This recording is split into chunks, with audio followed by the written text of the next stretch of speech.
देखिए, ये कांग्रेस का आंतरिक मामला है, परंतु जो हो रहा है वो कांग्रेस के अगले अध्यक्ष की खोज नहीं है, बल्कि कांग्रेस पार्टी के प्रथम परिवार के रिमोट कंट्रोल की खोज हो रही है। इससे पहले कई दिनों तक अशोक गहलोत जी का नाम चल रहा था, परंतु गुस्ताखे परिवार की एक ही सज़ा, अध्यक्ष के पद से अशोक गहलोत जुदा हो गए, अशोक गहलोत को बाहर कर दिया गया। अब रिमोट कंट्रोल के रूप में खड़गे जी को लाया जा रहा है और कल जिस प्रकार से नामांकन की प्रक्रिया हुई उसमें पूरी पार्टी ने खड़गे जी को एक ऑफिशियल कैंडिडेट की तरह प्रस्तुत किया और खड़गे जी खुद ने कहा कि कांग्रेस की तरफ से उन्होंने नामांकन फॉर्म दाखिल किया है। तो ये एक फ्री एंड फेयर इलेक्शन नहीं, ये एक फिक्स्ड इलेक्शन है, ये एक रिग्ड मैच है। जिस प्रकार से मनमोहन सिंह जी की सरकार को रिमोट कंट्रोल से चलाया जाता था मनमोहन सिंह के माध्यम से सोनिया गांधी जी द्वारा, तो वैसे ही कांग्रेस के अध्यक्ष को रिमोट कंट्रोल के रूप से गांधी परिवार चलाएगा। चिदम्बरम जी ने भी कहा है कि चाहे जो भी अध्यक्ष बने, प्री एमिनेंट पोजीशन गांधी की होगी।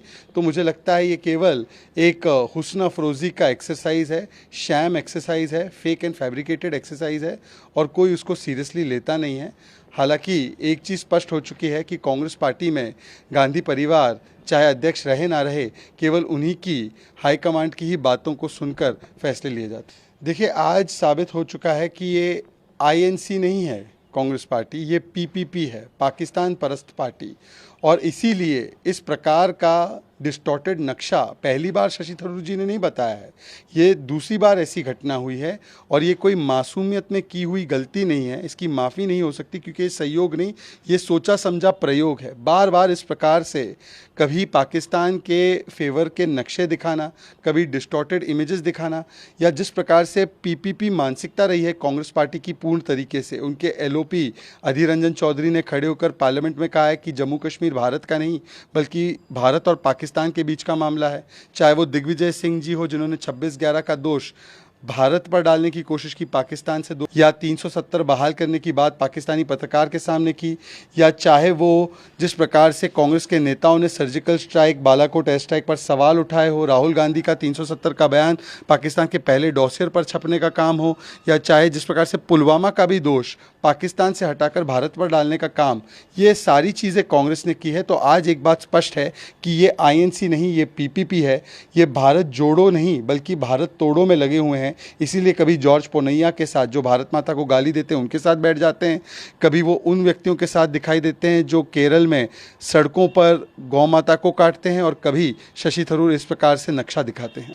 राजस्थान से जो शर्मनाक घटना सामने आई है जिसमें कि 8 लोगों ने मिलकर एक छोटी बच्ची का बलात्कार किया, उसे ब्लैकमेल किया और उसकी वीडियो फिर जब पैसे नहीं मिले तब उसको रिलीज़ कर दिया, ये दिखाता है कि आज राजस्थान की महिलाएं ये नहीं कह रही लड़की हूँ लड़ सकती हूँ, वो कह रही है लड़की हूँ तो क्या बच सकती हूँ। आज राजस्थान नंबर 1 हो चुका है बलात्कार के मामलों में, और इस प्रकार की शर्मनाक घटनाएं चाहे अलवर से हो चाहे यहाँ से हो जब सामने आती है तो राजस्थान के मुख्यमंत्री कहते हैं कि ये ज़्यादातर मामले फेक होते हैं।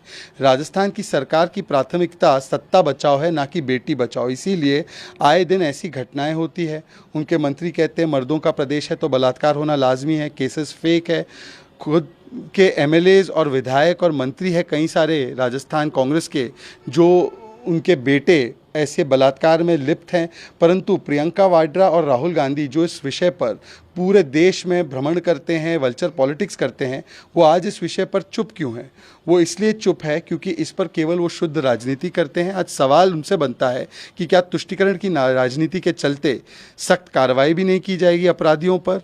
क्या महिला उत्पीड़न के मामलों के ऊपर राहुल गांधी और प्रियंका वाड्रा मौन रखेंगे क्योंकि राजस्थान में उनकी सरकार है, या वो इस पीड़िता के साथ खड़े होने जाएंगे और अशोक गहलोत जो कि मुख्यमंत्री है और गृह मंत्री भी है उन पर कोई कार्रवाई भी करेंगे? क्योंकि अशोक गहलोत जी की सरकार जब से वहाँ पर आई है उनकी एक ही प्राथमिकता है, सत्ता बचाओ, अपराधी बचाओ, दंगाई बचाओ, और कानून व्यवस्था पूर्ण तरीके से चरमरा चुकी है। The shocking and brutal incident that has come to the fore from Rajasthan, where 8 men gang raped a young girl of 17 years and blackmailed her, made her video viral when she could not pay. This incident shows that the women of Rajasthan feel extremely unsafe, and the Rajasthan government and police have only one prathamikta, only one priority of satta bachao, not of beti bachao. Therefore, the women of Rajasthan today are saying not ladki hu lad sakti hu, but ladki hu kya bach sakti hu. This is the priority of the Rajasthan government to save its own seat of power, because of which Rajasthan's law and order situation has gone completely out of control. Rajasthan has become number one in rapes, and when these cases come to the limelight, at that time the chief minister says most of these cases are fake. Their minister stands up and says that because Rajasthan is a mardon ka pradesh, rapes will happen. Their WCD minister says that it is not the responsibility of the sarkar but the responsibility of the samaj to prevent rapes. This kind of attitude has led to a complete law and order failure in Rajasthan, and the Rajasthan government is only busy in Apradi Bachao, Dangai Bachao, Rapist Bachao. Mr. Gehlot has advocated for weak laws against rape. Is it because of the politics of Tushtikaran and vote bank that no strong action is taken in such cases? And Priyanka Vadra and Rahul Gandhi, who speak about rapes and about women atrocities across the country, why do they go silent on such issues in Rajasthan?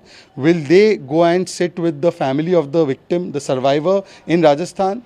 Will they take action on the Home Minister and Chief Minister of Rajasthan? Or will they, because it is politically inconvenient, remain mute?